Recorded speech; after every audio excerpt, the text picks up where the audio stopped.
In the name of Allah, the most beneficent, the most merciful. My dear students, Assalamu alaikum. Class 9 chemistry chapter number 2 से atomic structure हम discuss कर रहे थे। उसमें आखिरी topic isotope आज हम डिस्कस करने जा रहे हैं। डियर स्टूडेंट्स, आइसोटोप्स क्या है, कितने आइसोटोप्स एलिमेंट्स के आज हम डिस्कस करेंगे इस क्लास में, और उसके कितने इस्तेमालात है, क्या क्या इस्तेमालात है, कौन सा आइसोटोप कब इस्तेमाल करते हो, किन कामों में इस्तेमाल करते हैं। आइए स्टूडेंट्स जानने की कोशिश करते हैं। What is isotopes? Isotopes of hydrogen, uranium, carbon and chlorine. Also write application of some isotopes. My dear students, पहली बात तो ये कि हम एटॉमिक नंबर का मालूम होना चाहिए आइसोटोप्स को समझने से पहले। एटॉमिक नंबर, दूसरा एटॉमिक मास का आपको मालूम होना चाहिए। मैं सब खामोश, दूसरा एटॉमिक मास का हमें मालूम होना चाहिए। जब तक आपको इन दो चीजों का नहीं मालूम, आइसोटोप्स आपको समझ में आने वाले नहीं है। तो आइए स्टूडेंट्स, एटॉमिक नंबर क्या होता है और एटॉमिक मास क्या होते हैं समझने की कोशिश करते हैं।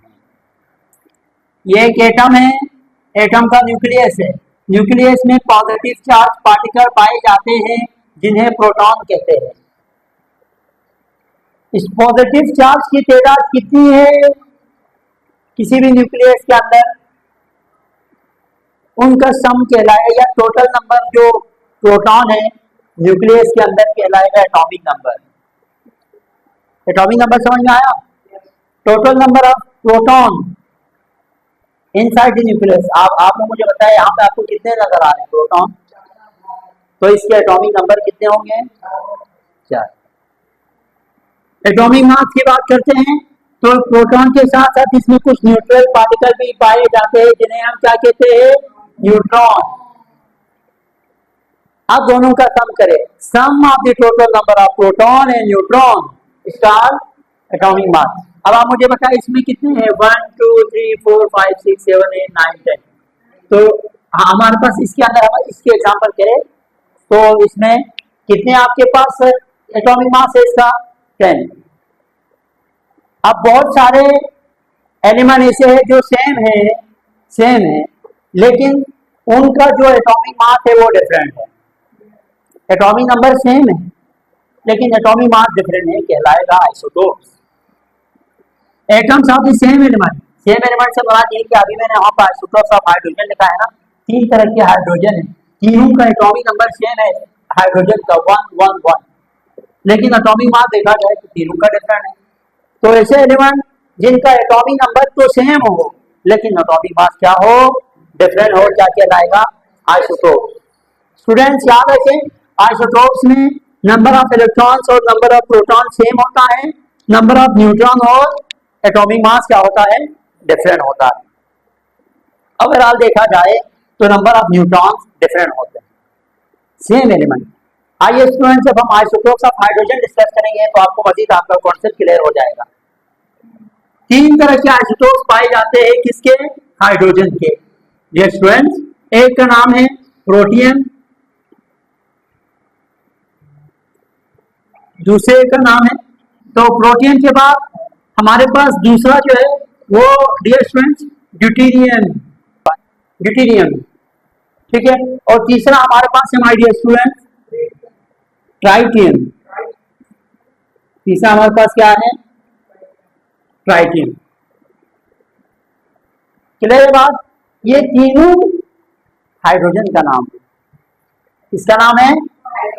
ये भी हाइड्रोजन है बेटा, ये भी हाइड्रोजन है और ये भी हाइड्रोजन, तीनों हाइड्रोजन। एक ही हाइड्रोजन, एक एलिमेंट जिसका नाम हाइड्रोजन है, 3 सूरतों में पाया जाए, 3 डिफरेंट हालतों में पाया जाए, कहा जाता है क्या? आइसोटोप। तीनों के एटॉमिक नंबर यहाँ रिप्रेजेंट करेंगे, देखो 1 1 1, तीनों के एटॉमिक नंबर है और इनका मास नंबर डिफरेंट है।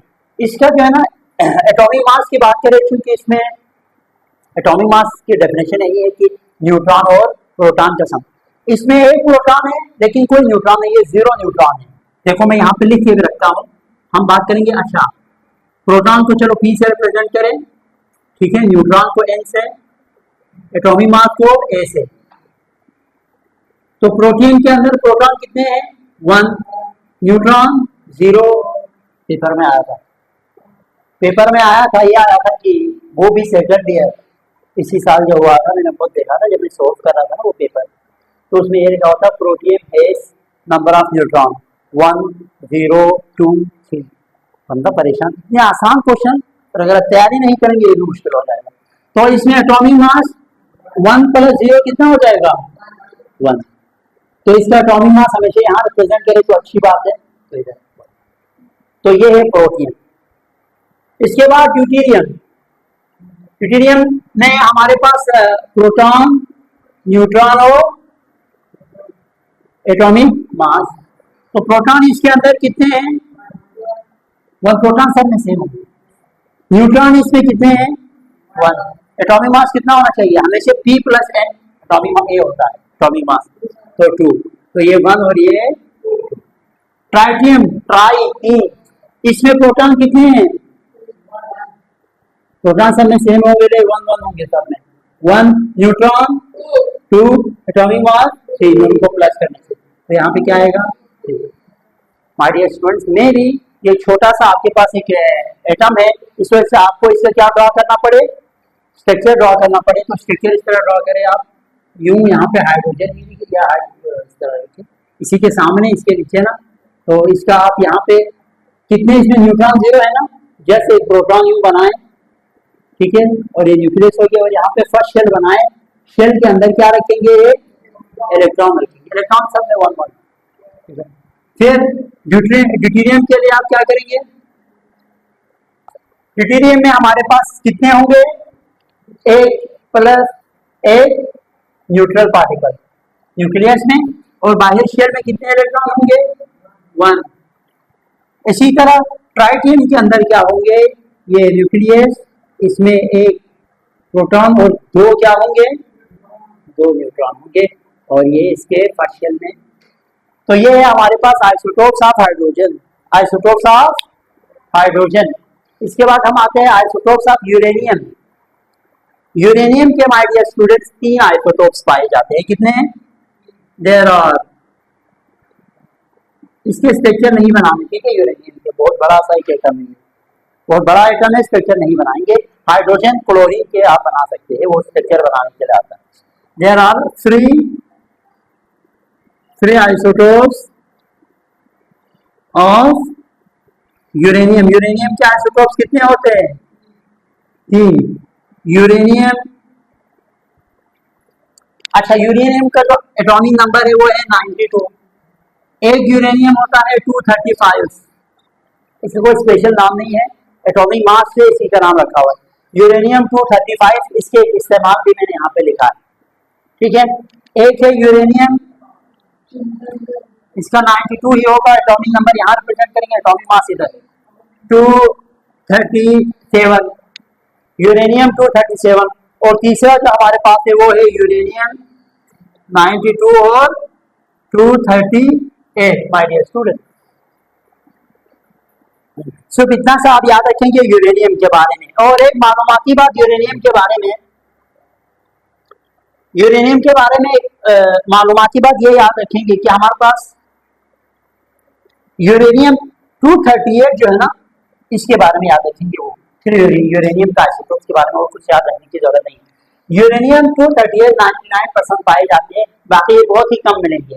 235 और 237 बहुत कम मिलेंगे। यूरेनियम 238 कितने % पाए जाते हैं? तमाम में से, तीनों में से सबसे ज्यादा पाए जाने वाला कौन सा यूरेनियम है? ये। तो जुमला इसके बारे में लिख के रखे, uranium 99% of uranium is uranium 238 in nature. Clear है बात? अब ये 2 आइसोटोप्स के बारे में हमने बात क्लियर करी। अब हम लिखेंगे किसके बारे में? 2 और आइसोटोप्स क्वेश्चन के अंदर जो मेंशन किया है वो कौन कौन से है? एक कार्बन और दूसरा क्लोरीन। हाइड्रोजन और यूरेनियम के बहुत अहम है पेपर के लिए क्वेश्चन। अब हम आते हैं माय डियर स्टूडेंट्स किसकी तरफ? Isotopes of carbon.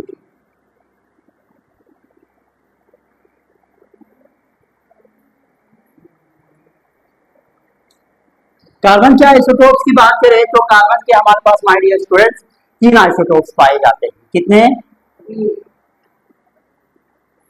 कार्बन 6 और कार्बन 12, कार्बन 6 और कार्बन 13, कार्बन 6 और 14। अब इन तीनों में से सबसे ज्यादा पाए जाने वाला जो आइसोटोप्स है वो है हमारे पास कार्बन 12। ठीक है, कार्बन 6 और कार्बन 12, या इस तरह लिखे इसको 98.89%। तो कार्बन 12 का आप स्ट्रक्चर बनाएंगे तो यही बनाओ, न्यूक्लियस। इसमें 1 पहले पॉजिटिव 1 2 3 4 5 6, 1 2 3 4 5 6, ये किसका है? कार्बन 12 का। फर्स्ट शेल में 2 इलेक्ट्रॉन रखो, सेकेंड शेल में 4 रखो, बस 6 पूरे हो गए ना, क्योंकि जितने पॉजिटिव होते हैं उतने इलेक्ट्रॉन नेगेटिव होते हैं। ये है आपके पास स्ट्रक्चर किसका? कार्बन 12 का। इसी तरह अगर आपने क्या बनाने हो?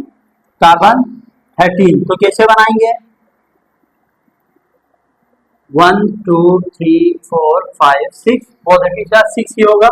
1 2 3 4 5 6 7 क्या होंगे? 7 क्या होंगे? न्यूट्रॉन। फर्स्ट शेल में कितने इलेक्ट्रॉन? 2, और सेकेंड शेल में 4। प्रोटॉन और सब में सेम होंगे। और इसका अगर आपसे पूछा जाए 1 2 3 4 5 6, 1 2 3 4 5 6 7 8 नंबर ऑफ न्यूट्रॉन इसमें 8 है, प्रोटॉन वही 6 है। फर्स्ट शेल में कितने रखेंगे? 2 इलेक्ट्रॉन, और सेकेंड शेल में हमेशा वैसे 6 आते हैं, लेकिन इसमें 2 यहाँ 2 यहाँ, तो 6 पूरे हो गए। मतलब आप इसमें मजीद 2 बनाने की जरूरत, यानी सेकेंड शेल में हमेशा आपके पास आ सकते हैं 8 इलेक्ट्रॉन, 8 से ज्यादा नहीं आ सकते। फर्स्ट शेल में हमेशा 2 इलेक्ट्रॉन आएंगे, 2 के बाद फिर सेकेंड शेल बना के उसमें रखेंगे इलेक्ट्रॉन, फिर 8 पूरे हो जाएंगे, तीसरा बना के फिर उसमें रखेंगे। लेकिन यहाँ पे हमारे पास चूंकि खत्म हो रहे हैं ना, तो फिर 6 इलेक्ट्रॉन मौजूद है, तो आप इसको कहाँ रखें? ठीक है, तो ये था आपके पास किसके बारे में। अब कार्बन 14 के इस्तेमाल वहाँ पे आए हुए वो मैं उसमें समझाऊंगा कि क्या क्या इस्तेमाल हैं इनके। माय डियर स्टूडेंट्स, ये था कार्बन के बारे में isotopes. Application of isotopes my dear students, phosphorus 32 और स्ट्रोंशियम 90 दोनों स्किन कैंसर के लिए इस्तेमाल होता है, इसके रेडिएशन ड्रॉ करके। कोबाल्ट 16 बॉडी के अंदर अगर कोई कैंसर वगैरह हो जाए तो उसके लिए इस्तेमाल होते हैं। और स्पेशली कोबाल्ट 16 से निकलने वाली जो गेमा रेस है ना, वो जो मेडिकल इंस्ट्रूमेंट आप यूज करते हैं ऑपरेशन वगैरह के लिए, उनको साफ करने के लिए भी यूज करते हैं, किल कर दो सारी केमिकल। आयोडीन नीला नमक सुना है ना, आयोडीन इस्तेमाल होता है आपकी जो थायराइड ग्लैंड में पुराने जमाने में नमक कहीं मिलते थे, तो इसमें जो लोगों के यहाँ वो बढ़ के हेयर आ जाते, आपने देखा होगा लोगों को, है ना, ये फूल के उसका यहाँ बहुत बड़ा सा स्ट्रक्चर बन जाते हैं, थायराइड ग्लैंड फूल जाते हैं आयोडीन की कमी की वजह से। उसके अगर इसमें कोई खराबी आ जाए, ठीक है, हाइपर थायराइडिज्म, हाइपोथायराइडिज्म की बहुत सारे कंडीशन है। खैर अभी परेशान नहीं करूंगा, बहुत सारी बातें बता के, सिंपल आपकी जरूरत की बातें डिटेस्टेशन के लिए इस्तेमाल होते हैं, उसको रिमूव करने के लिए, खत्म करने के लिए, थायराइड ग्लैंड के अंदर जो खराबी होती है उसको खत्म करने के लिए। ठीक है, यूरेनियम 235, वैसे यूरेनियम बम ब्लास्टिंग वगैरह के अंदर भी यूरेनियम से ही उसको बनाए जाते हैं यूरेनियम। और यूरेनियम का सबसे अहम और खूबसूरत इस्तेमाल पावर जनरेशन के अंदर है। कराची के अंदर भी जो थर्मल जो इलेक्ट्रिसिटी प्रोड्यूस किए जाते हैं, इसमें क्या करते हैं, यूरेनियम से बहुत ज्यादा हीट रिलीज करवाते हैं, उस हीट से पानी को भाप में कन्वर्ट करता है, भाप, वेपर, पानी के भाप, स्टीम, उस स्टीम से टरबाइन को घुमाते हैं, टरबाइन जब घूम जाते हैं तो इलेक्ट्रिसिटी पैदा हो जाती है। पावर जनरेशन से मुराद एक ही है, जो लाइटें वगैरह जो बिजली वगैरह आपको आ रही है वो उसमें इस्तेमाल होते हैं ये यूरेनियम। ठीक है, इसके बाकायदा इसको कंट्रोल मैनर में इसके रिएक्शन कराए जाते हैं।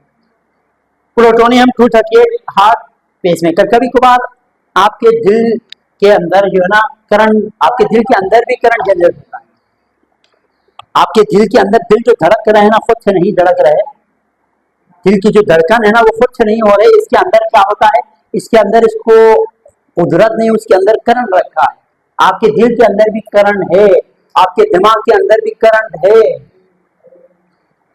तो दिल के अंदर जो कंट्रैक्शन, दिल के रिलैक्सेशन हो रहे होते हैं, ठीक है, तो वहां पे दो पार्ट ऐसे हैं जहां से इलेक्ट्रिसिटी या नर्व इंपल्स जनरेट हो रहे होते हैं, इलेक्ट्रिक करंट जनरेट हो रहे होते हैं। अगर वो बैठ जाए, कुदरती जो अल्लाह ने बनाए हुए हैं वो अगर बैठ जाए, तो आर्टिफिशियली प्रोड्यूस करने के लिए क्या यूज होता है, प्लूटोनियम 238। कार्बन 14 कार्बन डेटिंग के अंदर इस्तेमाल करते हैं। कार्बन डेटिंग यानी डेटिंग से बना एक ही पुराने जमाने से कितने लोगों ने ये तक पता किया है कि यूनिवर्स बन के कितना अर्सा हुआ है, पूरी कायनात बन के कितना अर्सा हुआ है, ये दुनिया वजूद में आके कितना अर्सा हुआ है, डायनासोर मर के डायनासोर दुनिया से खत्म होके कितना अर्सा हुआ है। एक प्लान है, एक हड्डी आपको इंसान की बोसीदा हड्डी, एक बोसीदा हड्डी, कल पाऊ मेरा काता ये सर पर जो आ गया, यकसर वो इस्तेमाल है शिकस्त से चूर था, कहने लगा देख कर चल रहा बेखबर, मैं भी कबू किसी का सरे पुरखरूर था, है ना। मैं भी जो बन सवर के आप जाते हैं, मेरी किसी का सर था, आज मेरी हालत देखे, मैं बोसीदा हड्डी बना हुआ हूँ यहाँ कब्र। उस हड्डी, अगर कब्र से कोई हड्डी मिल जाए ना, आप उस हड्डी का, हड्डी कब से बना हुआ है वो भी पता कर सकते हैं कार्बन डेटिंग से। तो पुराने जमाने की जो फॉसिल्स है उसकी एज का पता लगा लेते हैं कि ये कब से है, कितने अरसे से है। तो इस प्रोसेस को कहा जाता है कार्बन डेटिंग। इसमें कार्बन 14 इस्तेमाल होते हैं। अब किस तरह होते हैं इसकी अलग कहानी है, वो मैं अभी नहीं बताना चाहता। Use to estimate age of fossil, fossil से मराठी है पुरानी बकाया जात। जो बकाया जात होते हैं ना, पुरानी जो चीजें रिमेनिंग से, पुरानी ओल्ड जो थिंग्स है, उनको कहा जाता है फॉसिल। उनकी एज का पता लगाने के लिए हम कार्बन 14 को इस्तेमाल करते हैं। ठीक है भाई, आज के लिए इतना ही। इंशाल्लाह नेक्स्ट क्लास में हम नेक्स्ट चैप्टर डिस्कस करेंगे। अपना ख्याल रखिएगा स्टूडेंट्स। अल्लाह हाफ़िज़।